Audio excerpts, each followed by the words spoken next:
오늘 제가 하는 이야기를 들으시고 재밌다 이렇게 생각 드시는 분들은 제 논문을 좀 열심히 읽어보시고 그래도 더 재밌다 이렇게 생각 드시는 분들은 에드워즈의 구속사 책을 직접 한글로 번역되어 있으니까 그걸 직접 사서 보시고 그렇게 하시면 좋겠고요. 저는 여기에 있는 내용들을 중심으로 중요한 것들 간단하게 말씀드리도록 하겠습니다. 필요한 부분들은 조금 읽고 그 다음에 읽으려면 시간이 너무 오래 걸리는 부분들에 대해서는 이야기로 이렇게 쭉 해나가겠습니다. 에드워즈에 대해서 관심이 어느 정도 많은 그런 귀한 분들 오셨다고 믿고요. 최소한의 기본적인 지식은 있다고 믿고 간단하게 말씀드리겠습니다. 1734년 정도에 에드워즈가 이제 목회하던 초기에 자기 교회에서 부흥이 일어났습니다. 부흥이 일어나고 거기 이제 코네티켓 강인데 그 강을 따라서 있는 여러 교회들 안에서 큰 부흥이 작은 부흥인 거죠. 제1차 대각성 운동 이전의 작은 부흥이 하나 일어났습니다. 그리고 난 다음에 한 2년 정도 있다가 그 부흥의 불길이 식었습니다. 그렇지만 부흥했기 때문에 에드워즈가 막 자기 교회 예배당도 새로 짓고요. 그 다음에 또 뭔가 부흥이 식었지만 다시 한 번 더 부흥을 일으키려는 그런 간절한 소망이 있었습니다. 이제 그런 과정 가운데에서 에드워즈가 아주 긴 시리즈 설교를 3편 합니다. 그러니까 시리즈 설교라는 게 한 20편 정도? 예를 들면 사랑과 그 열매 같은 거는 이제 설교 16편이죠. 그리고 이 구속사 설교는 설교가 30편. 그리고 또 열처녀 비유에 대해서도 약 한 20편 가까이 되는 시리즈 설교를 합니다. 그러니까 처음에 일어났던 작은 부흥, 그 다음에 제1차 대각성 운동이라는 큰 부흥, 그 사이의 기간에 에드워즈가 시리즈 설교를 3개 했는데 그 3개 중에 하나가 이 구속사 설교입니다. 그 구속사에 대한 배경은 일단 이 정도로 하고요. 그리고 이거를 아마도 설교가 아닌 그런 일종의 논문 형태로 뭔가 만들고 싶은 마음이 에드워즈에게 있었던 것 같아요. 그 부분에 대해서는 97쪽에 있는 그 인용문을 한번 읽어보겠습니다. 에드워즈가 그 뉴저지 대학 지금 뉴저지 대학이죠. 지금으로 지금 프린스턴 대학 그 학장으로 초빙을 받았습니다. 학장으로 초빙받았는데 나는 이 구속사에 대한 글을 마저 써서 완성하고 싶은데 그 학장으로 가기 싫은데 하면서 요 편지를 썼습니다. 결국 학장으로 가는 바람에 이 구속사에 대한 자기의 그 작품, 그 구속사 프로젝트를 완성하지는 못합니다. 한번 읽어볼게요. 나는 출판을 목적으로 한 것은 아니지만 오래전에 시작한 한 중요한 작품에 대해서 마음을 굳게 먹었습니다. 그것은 제가 구속사라고 부르는 것인데 완전히 새로운 신학체계로서 하나의 역사의 형식 속에 담겨질 것입니다. 구속사는 예수 그리스도로 말미암은 중대한 구속사역의 각 부분을 전체 구조에 따라 살펴봄으로써 기독교 신학의 임무로 삼는 것입니다. 나는 구속사를 다른 어떤 것보다 중요한 하나님의 웅대한 계획으로 모든 신적 활동과 작정들 가운데 최고요 최후의 것으로 생각하는데 특히 그 웅대한 계획의 모든 부분을 역사적 순서를 따라 살펴보는 것입니다. 해서 그 뒤에 있는 내용은 생략을 하겠습니다. 그러니까 역사적인 형태 혹은 역사적인 방법론을 빌려서 신학 체계를 만들겠다. 이것이 에드워즈의 기본적인 계획이었습니다. 98쪽 볼게요. 7째 줄입니다. 강의한 98쪽 7번째 줄. 여기서 한 가지 의문이 생기는데 그러면 구속의 역사잖아요. 구속사. 그러면 에드워즈가 역사라는 점을 더 중시했는가 아니면 신학 체계라는 점을 더 중시했는가? 우리는 기본적으로 에드워즈가 신학 체계를 새롭게 세우는 일에 관심이 더 컸다고 봅니다. 그렇다고 해도 역사라는 방법론이 가지는 의미도 결코 작지는 않습니다. 하지만 어쨌건 이게 그 뉴저지 대학 학장으로 가는 바람에 이 구속사 프로젝트가 완성되지는 못해요. 다들 잘 알고 계시겠지만 학장으로 갔다가 천연두 그 예방 접종 다른 사람 다 안 맞으려고 하는데 용감하게 에드워즈가 그 천연두 예방 접종을 맞았다가 그 부작용으로 세상을 뜨고 맙니다. 그래서 완성이 안 됐는데 어쨌건 이 구속사 프로젝트의 그 기본적인 씨앗들이 이 구속사 설교 안에 담겨 있기 때문에 에드워즈가 원래 자기의 계획대로 구속사 프로젝트를 써서 신학 체계를 만들었다면 어떤 중요한 신학 내용들이 담겨 있을까? 그거에 대해서 한번 추론을 해보는 것이 이 원고의 기본적인 목적입니다. 99쪽 도표를 보시면 일단 구속사 설교의 기본적인 내용을 간단하게 도표로 정리를 했습니다. 이 내용은 요 구조로는 별거 없습니다. 일반적으로 우리가 많이 보듯이 첫 번째 시기는 구약입니다. 그리고 두 번째 시기는 신약, 예수님 시기죠. 세 번째 시기는 교회 시기입니다. 크게 이제 이런 식으로 구분되어 있고 다른 우리가 일반적으로 배우고 있는 이 성경의 구분과 크게 많이 다르지는 않습니다. 어느 정도 전통적인 그런 견해의 기반 위에 서 있는 것으로 볼 수 있겠습니다. 참고하시고요. 그 다음에 100쪽입니다. 100쪽 중간쯤 부분에 한번 보십시오. 100쪽 중간쯤 부분에 보시면 요 이제 구속사 설교 내용과 관련해서 첫째, 이 30편의 전체 설교는 하나의 성경 본문과 하나의 교리에 기반합니다. 성경 본문 하나 있고 그 성경 본문에서 교리가 나오고 이런 게 다 청교도적 설교 방식이라고 생각을 하시면 됩니다. 에드워즈는 이사야 51장 8절 본문으로 선택해서 교리를 세웠습니다. 구속사역, 하나님이 구원하시는 거죠. 구속사역은 하나님께서 인간이 타락한 이후부터 세상 끝날까지 수행하시는 활동이다. 이게 이제 에드워즈가 세운 교리입니다. 들어서 금방 잘 다가오지는 않거든요. 일단 들어놓으시고요. 그다음 둘째, 100쪽 밑에서 두 번째 줄, 둘째 설교 방식의 문제입니다. 설교 방식의 문제는 제가 위에도 좀 썼습니다만은 원래 청교도 설교 방식은 100쪽 제일 윗부분에도 있습니다. 본문을 좀 설명을 합니다. 성경 본문에 이런 내용이 있다. 그러니까 본문 주석 같은 걸 하죠. 그리고 이 본문을 주석하고 난 다음에 거기에 하나의 교리를 잡아냅니다. 뭐 하나님은 뭐 무한하시다라든가 이런 본문이 있으면 교리를 하나 잡아내고 그 교리를 설명하고 이 교리에 대해서 우리가 삶 가운데서 어떻게 적용할 것인가, 본문 주해 교리 적용, 이게 이제 청교도 설교의 기본적인 패턴입니다. 근데 에드워즈가 구속사 설교를 하면서 30번 설교를 했는데 매번 설교할 때마다 본문 주해, 그 다음에 교리, 그 다음에 적용 이렇게 안 합니다. 왜냐하면 본문은 하나밖에 없잖아요. 성경 본문은 하나밖에 없고 교리도 이미 나왔잖아요. 하나님의 구속 활동이 제일 중요하다. 그러니까 이 전통적인 청교도 설교 방식의 큰 틀을 가지고 있으면서도 뭔가 다른 조금 새로운 것이 있다는 거죠. 이제 그런 이야기를 이제 앞부분에 조금 해놨고요. 그 다음에 이제 셋째, 101쪽 보면 셋째로는 이 구속사 자체가 구원의 역사니까 그리스도의 구속사에게 철저하게 집중합니다. 읽어보면 구약시대는 하나님께서 예수님을 보내서 우리를 어떻게 구원할지를 어떻게 계획하는지, 예수님이 어떤 과정을 통해서 오는지를 이야기를 하고요. 그 다음에 이제 예수님 오신 이후에는 예수의 구속사역이 어떻게 적용되는지, 교회를 통해서 하나님의 영광이 어떻게 드러나는지, 그래서 요 구속사역이 제일 중요하다고 계속 강조를 합니다. 그 뭐 에드워즈만 그런 건 아니겠죠? 어쨌건 이 구속사 책을 읽다 보면은 굉장히 기독론적인 집중을 하고 있다, 그런 걸 느끼게 됩니다. 그 다음에 어쨌건 나중에는 역사의 형식으로 새로운 신학 체계를 만들겠다고 이야기를 했습니다만 요 구속사 설교 30편을 진행하는 동안에는 역사의 형식으로 어떤 신학 체계가 어떻게 진행되지라고 하는 그런 느낌을 빨리 잘 받지를 못합니다. 설교니까요. 그래서 요 설교를 처음 하던 시기에는 그런 역사의 형식으로 전개되는 신학 체계를 이렇게 만들어야지 하는 생각이 뚜렷하게 숙성되어 있던 시기는 아닌 것 같고 나중에 그런 생각을 했던 것 같다, 그렇게 판단이 됩니다. 그 다음에 하나씩 주제를 볼게요. 역사의 의미, 이게 이제 구속사니까요. 101쪽 밑에서 두 번째 줄, 에드워즈는 하나님의 구속사역의 관점에서 역사를 봅니다. 일반 역사나 세속사에 대해서도 관심을 많이 가졌습니다만 하나님의 구속활동과 관련성 속에서만 일반 세속사도 의미를 가질 수 있다.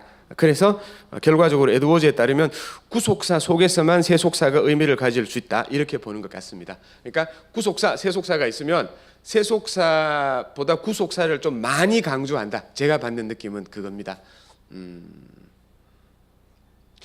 이를테면 이제 여러분들 다 신학 기본적으로 공부하셨으니까 오스카 쿨만 같은 사람, 현대 신학자, 구속사가 중요하고 세속사는 종속됩니다. 근데 이제 독일 이제 판넨베르크 같은 사람은 보편사라고 해서 일반 역사 속에 구속사가 들어가 있다고 봐요. 근데 이제 이거를 어느 정도는 아니다. 구속사와 그다음에 일반 역사가 같이 간다. 어떤 구속사가 좀 더 중요하긴 하지만 같이 간다라고 말하는 게 이 성 어거스틴 아우구스티누스 같아요. 이제 이 에드워즈는 구속사가 훨씬 더 중요하고 이 구속사의 하위 범주로 세속사 일반 역사가 있다. 이렇게 이야기를 하고 있는 것 같습니다. 제 판단입니다. 그 밑에 쭉 읽어 보면 총신대에서 이제 에드워즈 전공하신 에드워즈 칭의론을 전공하신 강웅산 교수님은 에드워즈의 역사관을 긍정적으로 평가하고 오히려 어거스틴이 세속사, 구속사를 이분법으로 보고 있다.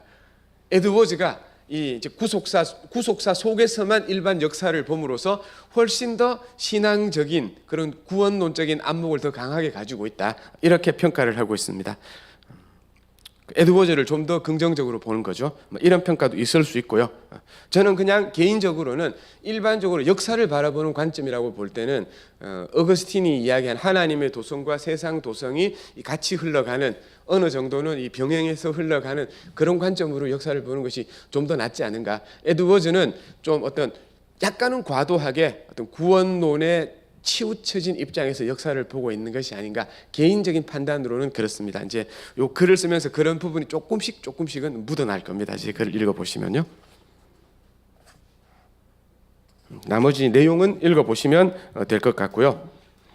그 다음에 또 조금 우리가 생각해 볼 만한 게 104쪽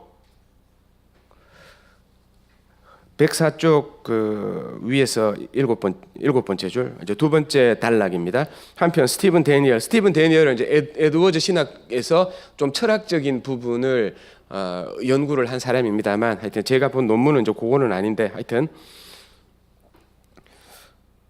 스티븐 데니얼은 에드워즈가 일반적인 역사적 사건들과 특정한 역사적 사건들을 구분하는 방식을 사용하고 있음을 지적한다. 에드워즈가 구속사 프로젝트를 위해 준비한 자료를 보면 그의 논의는 다른 사상 영역에서 발견되는 것들과 같은 용어를 사용한다. 신학책의 패턴이 비슷하다는 거죠. 역사 일반은 하나님의 섭리의 관점에서 설명하고, 그러니까 일반 세속사죠. 하나님의 섭리의 관점에서 설명하고, 특정한 역사적 사건, 구속사겠죠. 특정한 역사적 사건들은 성경적 종말론의 관점에서 설명한다. 해서 이게 이제 참된 덕과 일반적인 덕. 그다음 영적인 아름다움과 에드워즈 미학에서 영적인 아름다움과 일반적인 아름다움.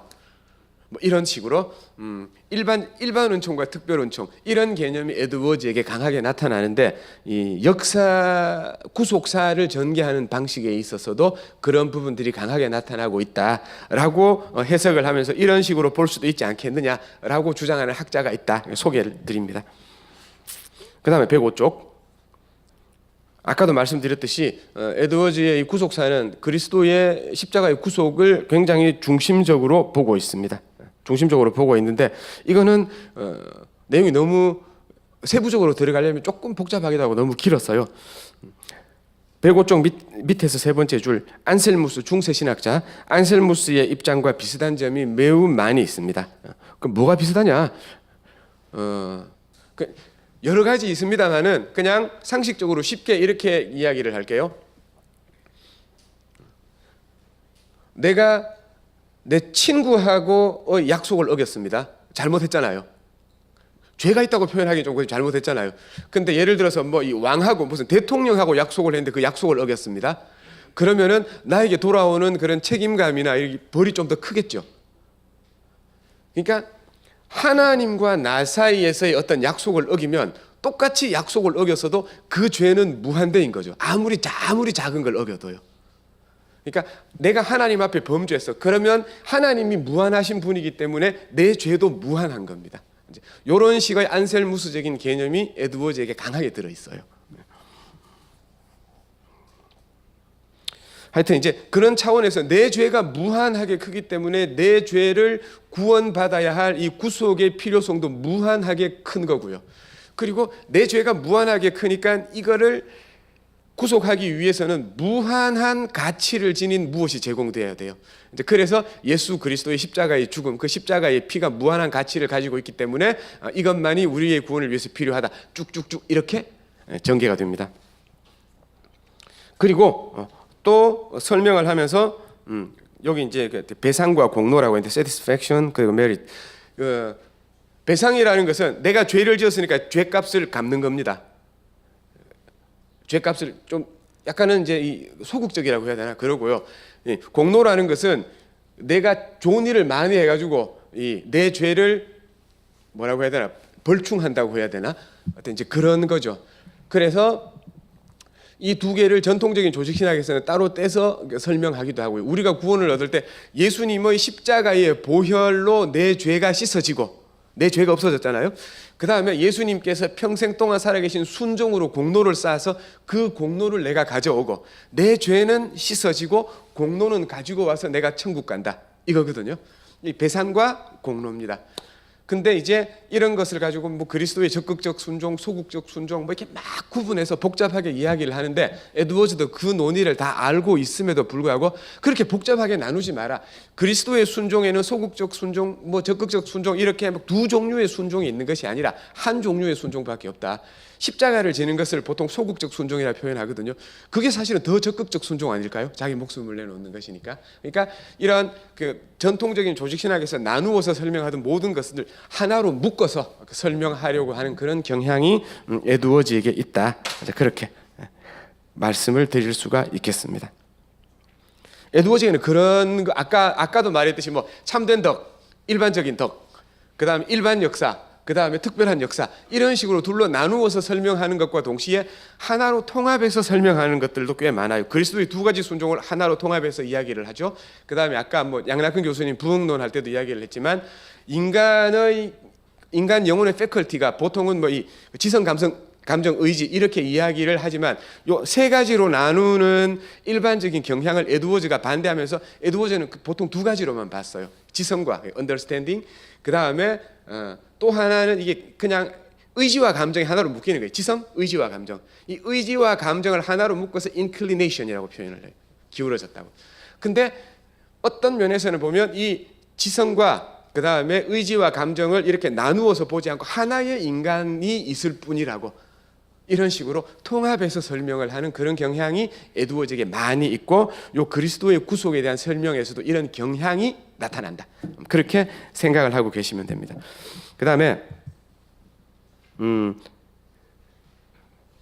106쪽 밑부분부터 107쪽까지 눈으로 일단 보시면서요. 요거는 이제 제가 그 깊이 있게 보지는 않고 여러분들이 혹시 관심 있으시면 연구 좀 해보시라고 숙제로 드립니다. 천국을 값을 지불하고 샀다 이런 표현을 에드워즈가 써. 그러니까 예수 그리스도의 피로 천국을 값주고 샀다. 또 다른 곳에 보면 이 구속사에는 이 표현이 안 나옵니다만은 다른 에드워즈가 썼던 신학 비망록이나 신앙 감정론이나 이런 데 보면은 예수님께서 성령을 사셨다 이런 표현이 나와요. 성령을 샀다는 게 굉장히 이상하죠. 그죠? 성령 the purchased 해가지고 the purchased one. 성령은 값주고 사신 것이다. 이런 식으로 표현이 되어 있어요. 굉장히 독특한데 에드워즈의 기본적인 입장은 그거예요. 예수님의 피라는 게 무한한 가치를 가지고 있는 거잖아요. 그 무한한 가치에 걸맞는 무엇을 살려면 그 사는 것도 무한한 가치가 있어야 되지 않습니까? 그러니까 예수님의 피로 산 것은 천국일 수밖에 없다. 예수님의 피로 산 것은 성령 그 자체일 수밖에 없다. 예수님께서 피로 성령을 사시고 그 성령을 우리에게 나누어 주신다. 이런 식으로 전개를 합니다. 이게 이제 삼위일체의 동등성을 설명하는 것에도 적용이 되는 내용인데 이 부분은 다른 신학자들은 이런 이야기 잘 안 하기 때문에 에드워즈가 가지고 있는 독특성이고 어떤 식으로 해서 이제 이런 주장을 하는지 이 결론이 뭔지에 대해서는 관심 있는 분들은 좀 더 깊이 연구를 해보시면 재미있는 연구 주제가 되지 않을까 싶고요. 그 다음에 이제 구속사와 부흥 107쪽에 구속사와 부흥의 관계는 이렇게 생각을 하면 됩니다. 하나님께서 구원의 역사를 구약부터 지금까지 구원의 역사를 이끌어 가시는데 통상적인 방법으로 하나님 인간을 구원하시기도 해요. 통상적인 방법으로 역사가 진행되고 서로 전쟁하고 서로 사랑하고 뭐 가정을 꾸리고 통상적인 방법으로 진행되기도 하지만 아주 특별하게 하나님께서 특별하게 이 사람들을 구원하기 위해서 어떤 일을 하실 때가 있잖아요. 그런 하나님의 비상하고 특별한 역사는 항상 부흥으로 일어나요. 그러니까 구속사를 이끌어 가시는 통상적인 방법이 아닌 아주 특별한 방법이 무엇이냐? 그게 부흥입니다. 그런 차원에서 에드워즈의 부흥 신학은 어떤 면에서 보면은 하나님의 구속사라는 이 거대한 계획 안의 한 부분으로 에드워즈의 부흥 신학이 존재한다. 그렇게 말씀을 드릴 수가 있습니다. 에드워즈는 항상 부흥을 성령의 부으심이라고 이야기를 합니다. 성령을 부으심. 부흥이라는 말을 생각 외로 한국말로 번역된 책을 보면은 다 부흥인데 에드워즈의 책을 직접 보면 부흥이라는 말은 아주 작게 나옵니다. 아주 작게. 성령의 부으심, 하나님의 놀라운 역사 이런 식으로 굉장히 다른 표현들로만 나오지 부흥이라는 그 단어가 생각 외로 많이 쓰이지 않습니다. 그리고 성령의 부으심, 부흥이라는 것은 예를 들면 한 교회가 한 100명인데 한 200명 됐어요. 이런 걸 부흥이라고 하지 않습니다. 기본적으로. 그게 아니고요. 금방 말씀드렸듯이 하나님께서 구원을 이끌어 가시는 큰 역사가 있잖아요. 하나님께서 구원을 이끌어 가시는 큰 이 역사적인 과정 가운데에서 아주 특별한 사건이 일어나요. 역사적인 의미를 부여할 수 있는 그런 성령의 부으심, 그게 부흥이고요. 그 다음에 한 개의 교회가 아니고 최소한 한 지역, 뭐 여기로 치면 안양 전체 교회가 하나님의 성령이 부어져서 뭐 크게 뭔 변화가 일어났다든가, 이런 한 지역에서 하나님의 성령이 보통 때와는 아주 다르게 강력하게 하나님의 성령이 부어지고 변화가 일어났을 때, 그때만 부흥이라고 합니다. 그러니까 부흥 아무 때나 쓸 수 있는 것은 아니라는 것. 그런 정도, 부흥과 관련해서는 그런 정도고요. 그래서 부흥을 위해서 기도하고 뭐 기도 합주회하고 뭐 부흥을 위해서 기도하고 하는 것도 그런 겁니다. 하나님 아버지 일반적인 구원의 역사도 있겠지만 정말로 특별한 하나님의 그 부흥의 역사를 우리 시대에 우리가 좀 한번 목도하게 해주시고 하나님의 영을 부어주시는 그 속에서 우리가 좀 기쁨을 누리고 정말 이 뜨거움을 느끼게 해주시옵소서라는 그런 간절한 소망으로 하는 거지, 기도하면은 우리가 한번 무조건 부흥을 무조건 맛볼 수 있다든가 이런 개념을 가지고 있는 건 아니에요. 그건 오히려 찰스 핀이나 이런 2차 대각성 운동에서 우리가 열심히 기도하면 하나님이 반드시 부흥을 주실 거야 이런 거지, 에드워즈 입장에서는 하나님께서 주권적으로 구속사를 이끌어가는 과정에서 하나님의 기쁘신 뜻대로 하나님의 정하신 때에 이 성령의 부으심을 내려주는 것입니다. 그런 차원에서 차이가 있고요. 천천히 하면 좋은데 저도 마음이 급해가지고 말이 약간 꼬이는데 이해하시고 들어주시기 바랍니다. 110쪽에 보면은 이제 모형론이 있어요. 110쪽에 보면 이제 모형론이라는 것도 에드워즈 신학의 중요한 특징 중에 하나입니다. 원래는 이제 중세 시대에 그 알레고리가 있어요. 이것도 설명하려면 오래 해야 되는데 중세 시대 성경 해석 방법이 4가지 있다고 하는데 이제 그 중에 이제 중요한 게 알레고리인데, 예를 들면 이런 겁니다. 선한 사마리아인이 비유 아시죠? 포도주가 기름을 부었잖아요. 포도주, 예수님의 피, 기름, 성령. 예수의 피와 성령으로 상처 입은 자를 치유한다. 그런 거 아니고요. 그런 게 알레고리입니다. 그런 게 아니고요. 그 포도주는 소독한 거고요. 기름은 그 후시딘 발라준 겁니다. 그러니까 치료를 잘한 거죠. 근데 이제 그 성경 어떤 특정한 성경 본문에 과도하게 영적인 의미를 과도하게 부여하는 것, 그걸 알레고리라고 하고요. 이 종교개혁자들은 그 알레고리 해석을 거부합니다. 그럼에도 불구하고 성경에는 많은 상징이 있으니까 뭔가 해석을 해야 될 거잖아요. 이 알레고리 해석을 거부하는 대신 종교개혁자들이 방법론으로 채택한 것이 모형론입니다. 구약에 나오는 예를 들어서 뭐 이삭이 그리스도의 모형이다라든가 이런 식으로. 그 다음에 뭐 홍해를 걷는 것이 세례의 모형이다라든가 이런 식으로 대부분의 모형은 그리스도에 집중이 됩니다. 에드워즈도 이 구약 종교 개혁자들이 전통적으로 가지고 있던 모형론은 그대로 다 받아들입니다. 이제 문제는 뭐냐? 에드워즈는 여기에서 모형론을 더 확대시키는 거죠. 모형론을 더 확대시켜서 역사와 자연에까지 이 모형론을 적용하는 거예요. 누에가 예를 들어서 뭐 누에가 뭐 저기 뭐냐 그 뭐라고 표현해야 되나, 그 벗고 껍데기를 벗고 이제 나비가 되는 그 과정, 예수 그리스도의 부활에 대한 모형이다 이런 식으로. 그 다음에 뭐 이 로마 군대가 이기고 막 승리 행진가를 부른다. 예수님께서 저렇게 오신다. 예수 그리스도의 승천에 대한 모형이다. 이런 식으로 우리 주변에 있는 역사, 그 다음에 자연적인 현상들, 이런 모든 것들에서 영적인 의미, 모형론적인 의미를 찾는 거예요. 좀 어떤 면에서는 약간 과도하다는 느낌도 들기도 해요.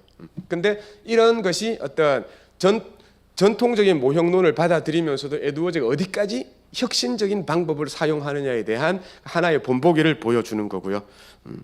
110쪽 밑에서 5번째 줄 보시면 에드워즈에 따르면 모형은 하나님께서 인간에게 자신의 의사를 전달하는 일종의 언어이다. 그러니까 단순히 구약 성경만 모형론이 아니라 자연과 역사 모든 것 속에 하나님의 언어가 들어있고 그 하나님의 언어를 우리가 읽어야 한다는 것이 에드워즈의 입장입니다. 그래서 아주 전통적이고 보수적인 학자들은 에드워즈의 이런 모형론에 대해서 별로 안 좋아하기도 해요. 그 다음에 모형론에 대한 이야기는 그 정도만 하고, 에드워즈의 종말론에 대해서도 종말론 모형이 좀 섞여 있을 수도 있어요.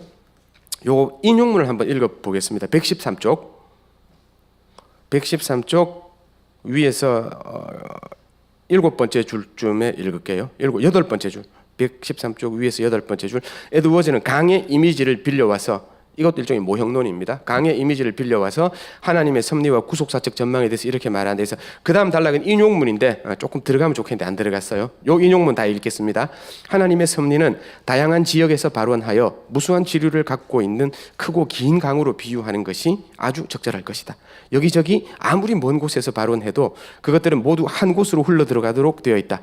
그것들은 한동안 전혀 다르고 반대되는 과정을 거치기도 하지만 그들의 공통 목적지에 가까워질수록 함께 모이고 결국에는 한 억구에 모여 같은 바다로 흘러들어간다. 이 강의 다양한 지류들은 우리 눈의 한계로 말미암아 어디서 어떻게 흐르는지 제대로 보지 못하고 또 전체를 동시에 볼 수 없어서 그것들이 어떻게 하나로 연합되는지 알 수 없기 때문에 우리에게는 단지 아주 혼잡하고 혼란스럽게 보인다. 어느 순간에 하나나 둘 정도의 지류만 보는 사람은 그 코스가 어떻게 되는지 말할 수 없다. 그러나 우리가 지류를 따라가서 본다면 결국에는 모두 하나로 연합하고 같은 억구에 모여 거대한 하나의 바다 속으로 흘러들어가게 될 것이다. 그 지류 가운데 결국 바다 속으로 흘러들어가지 못하는 것은 하나도 없다. 이 구속사의 종말을 향하여 모든 것이 간다는 거죠. 어떤 경우에는 이 구속사가 완성되지 못하고 하나님의 교회가 멸망할 것처럼, 뭐 바벨론 포로로 이스라엘 백성이 잡혔을 때 하나님의 역사가 여기서 끊어질 것처럼 막 퇴보하는 것처럼 보이기도 하고, 그렇지만 그 모든 것이 강의 지류라는 거죠. 그 강물을 따라 끝까지 가보면 결국은 바다에 구속사의 종말에 이른다는 것을 알 수 있다. 전체를 봐야 한다. 이런 종말론적인 시각을 가져야 한다. 이제 이런 게 이제 에드워즈 종말론의 뭐 여러 가지 주제 중에 하나고요. 그 다음에 114쪽 보시면 이제 천년 왕국에 대한 이야기를 간단하게 소개를 했는데, 에드워즈는 우리가 흔히 알고 있듯이 이제 후천년 왕국을 주장하는 후천년 설자입니다. 근데 사실 그 당시 많은 청교도들이 뭐 이게 전천년설을 주장하기도 하고 했는데, 오늘날 우리 20세기, 21세기, 지금 21세기니까 21세기에 배우는 그런 방식의 전천년설, 후천년설을 그 청교도들이나 에드워즈에게 그대로 적용하면은 좀 안 되는 부분들이 있어요. 물론 분명히 에드워즈는 후천년설이고 다른 청교도들은, 많은 청교도는 전천년설이지만 이게 서로 전천년설과 후천년설이 섞이는 부분들이 굉장히 많아요. 이상하게도. 그거는 여러분들이 관심이 있으면 요 청교도들의 종말론도 한 번쯤 책 한번 뭐 한 두어 권 사서 읽어보시면 아마 느낌은 오실 거라고 생각을 합니다. 하여튼 에드워즈는 후천년설 주장을 했고요. 그러다 보니까 후천년설이라는 게 뭡니까? 한 1000년 동안에 복음이 이 온 지구 세상 사람들이 다 예수 믿는 때가 온다는 거잖아요. 온 지구의 사람들이 다 예수 믿는 때가 한 1000년쯤 있고 그 다음 예수님 재림하신다는 거잖아요. 이 일이 어디에서부터 일어나느냐? 이 일이 뉴 잉글랜드에서부터, 그러니까 뭐 그 보스턴과 그 에드워즈가 살고 있는 그 미국 땅에서부터 이 일이 일어난다라고 에드워즈가 주장했다는 거죠. 야, 이거 완전히 선민 사상이네, 이 자기 민족 중심주의네라는 비판을 에드워즈가 받았어요. 하지만 에드워즈가 그런 오해를 살 만한 그런 표현들이 있기는 있어요. 그거 제가 어디엔가 적어놨는데, 언약 신학이 개혁 신학의 핵심인데, 그러면 하나님의 구원의 역사를 타락부터 해서 종말까지 설명하려면 당연히 이 언약 신학이 중심에 들어가야 되고, 칼빈에게 있어서는 언약 신학이 강하게 나타나지는 않습니다만 청교도 신학에서는 언약 신학이 굉장히 강합니다.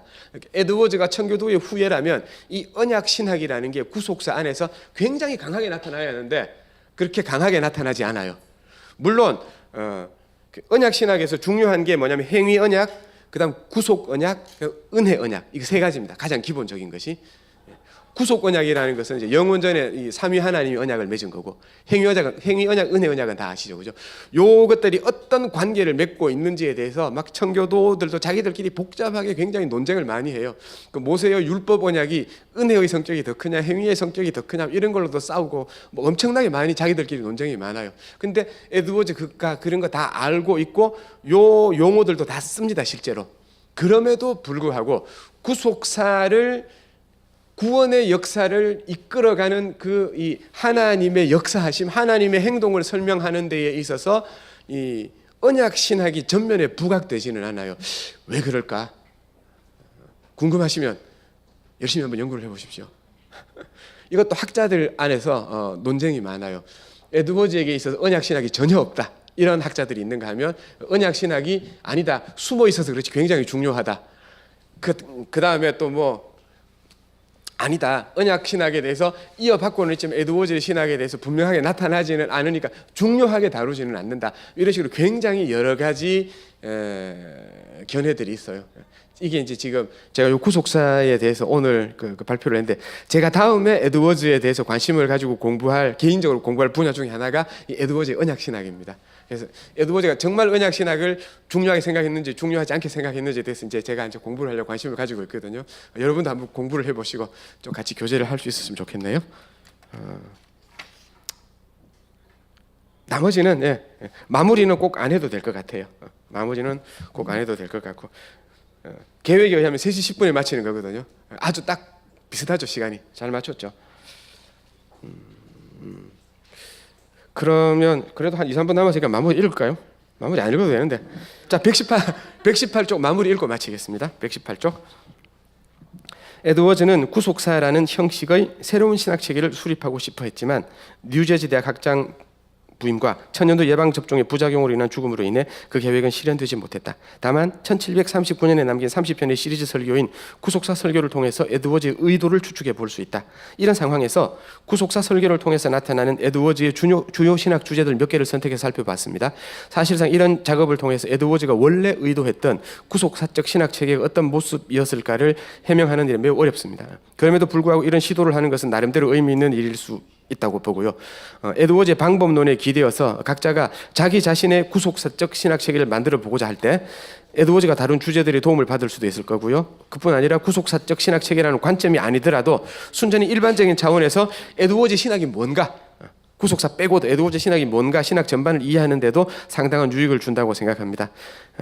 사실 이게 이제 논문이면 어느 정도 그 핵심적인 그런 주제, 논문의 논지 같은 게 있어야 되는데 그런 게 좀 선명하지 않아서 또 제가 약간 급하게 준비를 해서 약간 죄송스럽기는 하지만 어느 정도 이제 일반 대중을 향한 강연이라는 개념으로 준비했으니까 에드워즈 신학과 사상 전반을 이해하는데 조금이라도 도움이 되었기를 간절히 바라면서 발표를 마치겠습니다. 감사합니다.